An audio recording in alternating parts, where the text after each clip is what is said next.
In digital Marathi, जनतेच्या हक्काचं व्यासपीठ। कलकत्ता येथे एका महिला डॉक्टरवर झालेल्या अमानुष अत्याचारानंतर तिची निर्घृण हत्या करण्यात आली।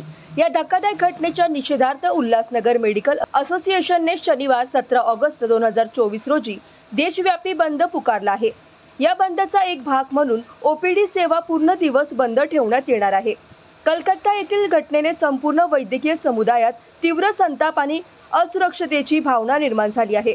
महिला डॉक्टरवर झालेल्या अत्याचाराची आणि हत्येची घटना अत्यंत निंदनीय असून या विरोधात कठोर उपाययोजना करण्याची मागणी देशभरातील डॉक्टर आणि वैद्यकीय कर्मचारी करत आहेत।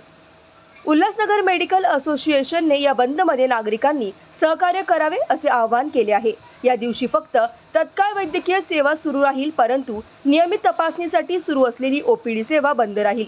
महिला डॉक्टरवरील अत्याचार आणि तिच्या हत्येमुळे वैद्यकीय क्षेत्रात मोठी खळबळ उडाली आहे।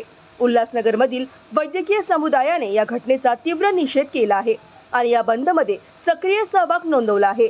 नागरिकांनी या बंद दरम्यान आपल्या आरोग्यविषयक गरजांची काळजी घेण्यासाठी आवश्यक त्या उपाययोजना कराव्यात असे आवाहन उल्हासनगर मेडिकल असोसिएशनने केले आहे।